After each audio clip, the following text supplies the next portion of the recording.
Hello guys, I hope everyone's enjoying this rare British sunshine we're having. In this video I basically just wanted to have a little discussion about why it is that we are so kind of strict on what we expect our own dogs to do, what we expect our clients' dogs to be doing.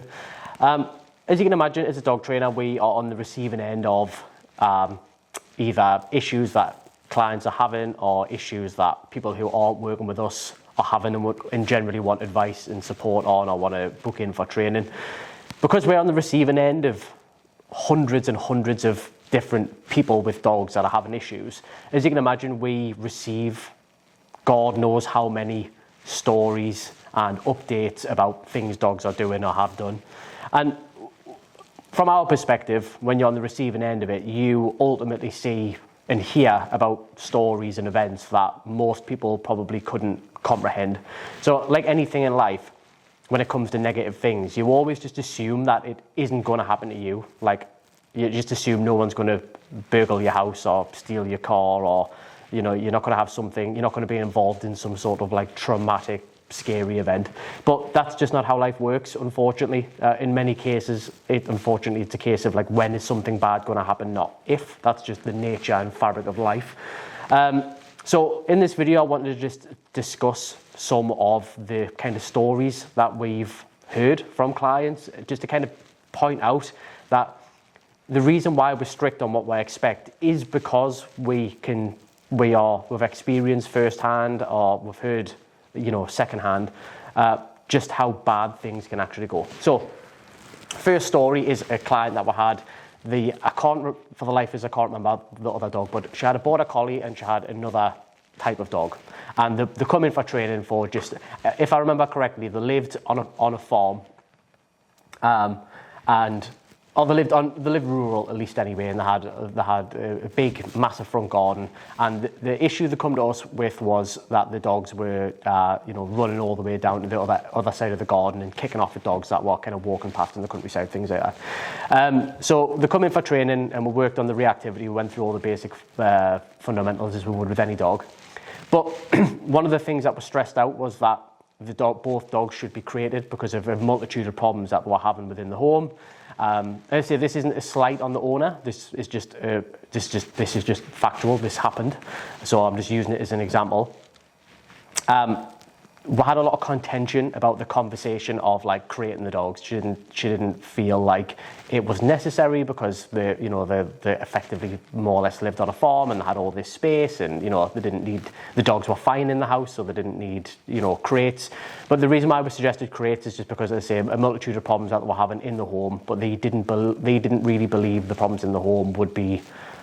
Ultimately, what it comes down to is some people are just dead against crates, and no matter how good of an argument you make, they have an emotional perspective on crates, and it doesn't matter how good your argument or your points are, ultimately they'll never ever be up for crate training, and that's just that. Okay, so it was one of those situations with these people.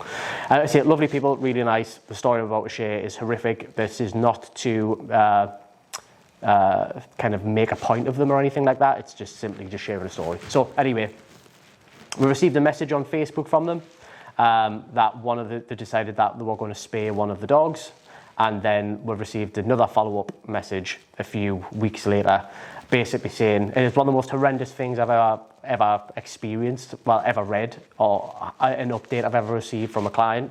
To this day, I can't imagine being in that position, and I'll move on to why I'm even sharing this story. So the dog got spayed, and then they updated us a few weeks later to say that they come home and the dogs had gotten up to something, and I guess the wound, the stitches of the dog's spay had unravelled, and when they come in, the dog was effectively disemboweling itself. The dog was eating its own intestines. There was blood all over the floor, intestines hanging out of the dog, and the dog had, for whatever reason, it just began to just eat itself, more or less. So the point, that is horrendous. I can't imagine a day where I would come home to that with my dogs. That is traumatic. That's horrendous. I just really can't imagine ever being in that situation. Now, I'm not saying that creating the dogs would have necessarily, and you can't guarantee that creating the dogs would have fixed that problem, but it's extremely unlikely that the dog would have found itself in that situation had the dog had been confined into a safe, small space without knocking it on something, jumping up, catching it. Maybe the other dogs got into it. Maybe the other dogs are play fighting, and who knows what happened? We'll never ever know. But ultimately, obviously, the dog died. There was nothing they could do about it. It was catastrophic damage to the dog. That's horrendous. That is an awful, awful experience. And granted, that's an extreme example, but it happened. You know, that dog is gone now, and the owner had to witness such a appalling sight. So when it comes to like the conversation of crates, we crate our dogs whenever we leave the house. Even though our dogs are very well behaved and we trust them just about as much as you could trust any dog, for me, I know that my dogs are going to be safe in a crate, fast asleep when I leave the house. I could leave them out, but why? Why? What is the real benefit? It really is like a humanizing thing to basically think, oh, well, it's cruel to put them in a crate when the dog could be out in the house.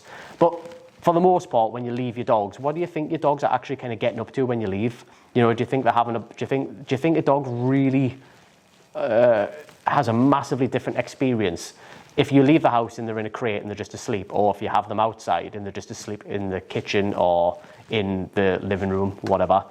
Ultimately, when you look at it, the dog can get up to way more trouble when you have them free ranging, as opposed to just like in a safe crate where you just know nothing. They can't get up to anything at all. So as I say, even though I trust my dogs massively and they're such good decision makers and they're absolutely brilliant, when I leave the house, I crate all of them, regardless of how well they behave, because it's the safest thing to do. They are animals at the end of the day, and if they just get bored and inquisitive and just think, oh, what's that? I'm just going to pull away.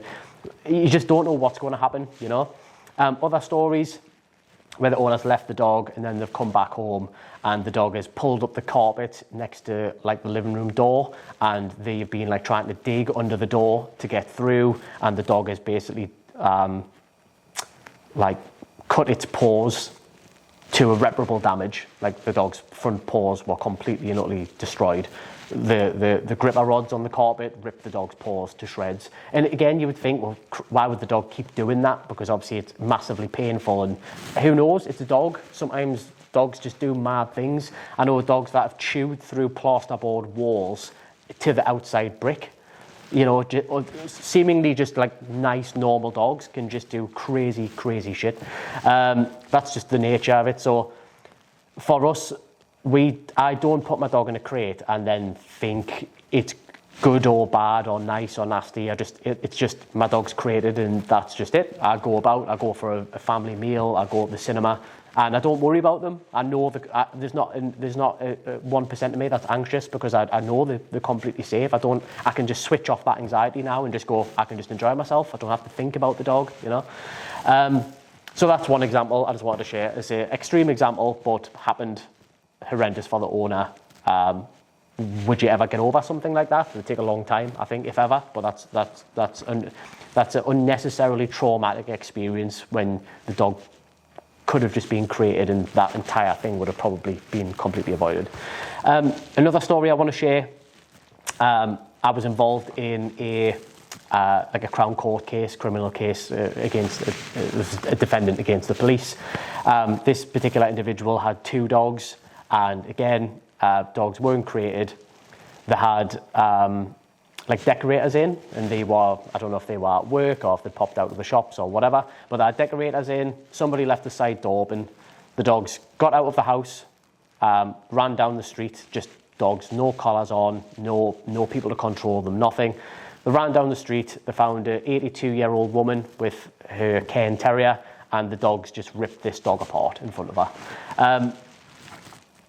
Obviously, the dogs, my job was to go and assess those dogs. Obviously, those dogs were deemed to be dangerous, out of control, and obviously were ordered to be destroyed because of that event. Again, could have been avoided. Like, especially if you're going to have 2 dogs and you are going to have people in your home and you're not present, having dogs just free roaming is just not a good idea. The dogs could have got into a fight with each other. They could have attacked the the decorators. It was an unnecessary mistake which cost the life of 3 dogs for that one thing. Again, these things happen. You always think it won't happen, but it probably will at some point.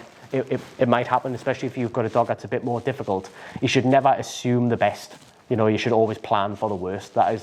Ultimately, that's the way you keep the dog safe, and you keep other dogs safe, and keep everybody around you safe. Again, extreme scenario, but these things do happen. Another story, I had another client who had 2 litter mate kind of Corsos. They used to run like a garage, like a commercial garage type thing, and the dogs were like on a night time. They had kennels, but they never used them. So the dogs were just patrolling. One day somebody walked past with a husky. The 2 dogs managed to get through a gap in the fence, and they just obliterated this husky, basically. Again, horrific, especially for the owner of that dog to have to kind of go through that. But for everyone, everybody's, the dog's lives changed, the owners, the way the owner lived with the dog and perceived the dog, that's completely changed. It doesn't have to happen. It doesn't have to be like that. For just using simple control mechanisms to ensure that the health and safety and well-being of everybody connected to the dog. Again, they're extreme examples, but the typical day-to-day here is my dog's biting me, my dog's attacked my uncle, my dog's just bit my child in the face and disfigured them, my dog is trying to attack any dog it sees. These are typical. These aren't even the extreme ones anymore. These are just the day-to-day things that do happen. And in the vast majority of these cases, it's the way that people are living with their dogs which basically set the dog up to find itself in positions where they can do horrific things like that. It's just simple things. It's enforcing simple expectations and understanding that when we have these dogs, especially when you've got these power breeds like your pit bulls and Cane Corsos and German Shepherd, any of these big dogs, they have a real proclivity to cause serious damage if certain things fail.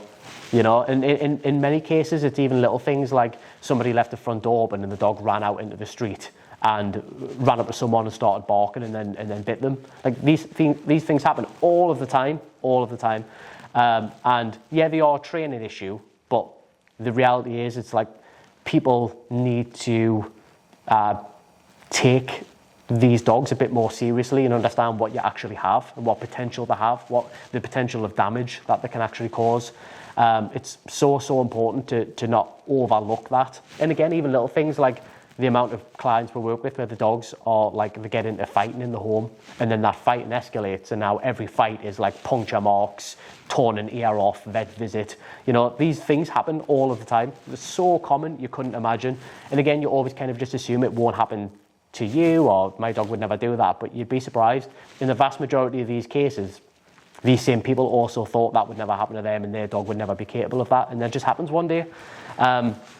And again, the point of this video isn't like scare people, but ultimately you should have a part of you which does understand that these simple control measures, things like creating the dog, things like making sure that the dog doesn't just see any doorway as an ability to just barge out. If you have a dog that's very nervy, just not kind of like giving the dog free rein when you're out on a walk and you're walking past people and the dog's able to just, if it wanted to, just make contact with somebody else. All of these basic things. So the reason why we're very strict on what the expectations are, and the reason why we're very comfortable to use punishment in dog training, is because we see how bad things actually go. And our job is to prevent your dog's issues from escalating to a level where something really serious happens and you're absolutely like dumbfounded and can't believe that your dog's capable of that. All dogs are capable of things like that. There was in a local dog group recently, someone's cockapoo got off lead and went and attacked another dog in one of the local parks. And that dog, as a result of its injuries, died. And that's a cockapoo. I say these are all extreme cases, but they do happen. So the point of this video is simply don't have your head stuck up your arse and just think, never happened to me, my dog's not capable of that, blah, blah, blah. They are. It can happen.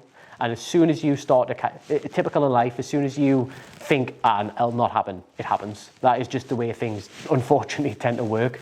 So I really don't want any of you guys to find yourselves in the situations that clients regularly, more regularly than you believe, actually find themselves in. I want you guys to have a happy life, happy dog, and the training is short term.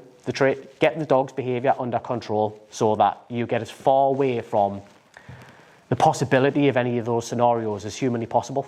That's the best possible place you can put yourselves in, okay? All right, guys, hope you enjoyed this one. Stay safe.